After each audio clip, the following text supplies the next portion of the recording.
बात पुरानी है। बाबू कालीचरण उत्तर प्रदेश के एक अच्छे जमींदार थे। अच्छी आमदनी थी। वे गांव में न रहकर अक्सर शहर में रहते थे। उन्होंने एक मकान बनवा लिया था, पर वह छोटा था। बाबू उसे बढ़ाना चाहते थे और खुली जमीन में बगीचा लगवाने की उनकी इच्छा थी। उनके बगल में एक गरीब अहीर का घर था। घर के लोग मर गए थे।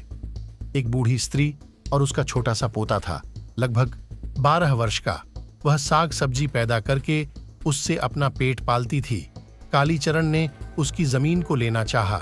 उसको पता लगा तो एक दिन आकर वह कालीचरण के चरणों पर गिर गई और रोती हुई बोली, सरकार, आपके पड़ोस में मुझ गरीब बुढ़िया और अनाथ बच्चे को जहाँ सहायता मिलनी चाहिए, वहाँ आप हमारे पुरखों की यह छोटी सी झोंपड़ी भी उजाड़ देना चाहते हैं। ये मत कीजिए। आपको भगवान ने लक्ष्मी दी है। आप चाहे जहाँ चाहे जितनी ज़मीन खरीद सकते हैं। मुझे तो यहीं पड़ी रहने दीजिए। मैं सदा आपको आशीर्वाद दूंगी। कालीचरण बिगड़ उठे, कड़क कर बोले, तुम लोग सीधी बात से मानने वाले नहीं हो। थाने के सिपाही हाथ पकड़कर निकालेंगे तब मानोगे। तुम्हारी झोपड़ी की रक्षा होगी और मेरा मकान नहीं बनेगा। यह हरगिज नहीं होगा। तुम्हें 150 रुपये चाहिए तो ले लो, नहीं तो रुपये भी नहीं मिलेंगे और जमीन तो छोड़नी ही पड़ेगी। बुढ़िया को बड़ी निराशा हुई और साथ ही बाप दादों की जमीन जबरदस्ती छिन जाने को बात से उसे गुस्सा भी आ गया। उसने कहा, बाबूजी, अनीति का फल अच्छा नहीं होता। भगवान इसे नहीं सहेगा। तुम मेरी मढ़ैया उजाड़ोगे तो तुम्हारा महल भी मटिया मेट हो जाएगा।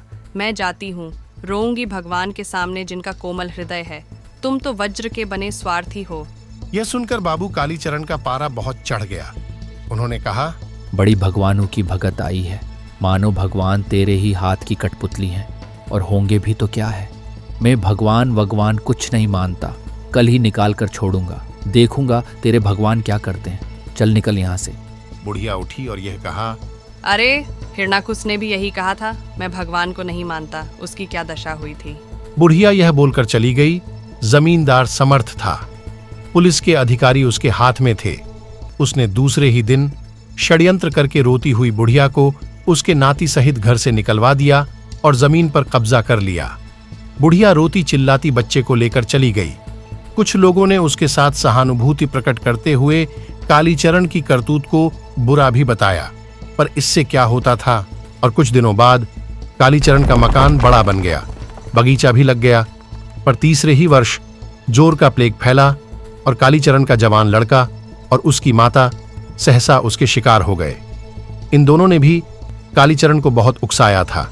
साथ ही कालीचरण पर एक पुराने मामले में डिक्री होकर उसके मकान पर कुर्की आ गई। सारा ही दृश्य बदल गया। कालीचरण, स्त्री, पुत्र, मकान सब खोकर राह का कंगाल हो गया। तो दोस्तों, कहानी यही खत्म होती है। तो इससे हमें ये सीखने को मिला, जैसी करनी वैसी भरनी।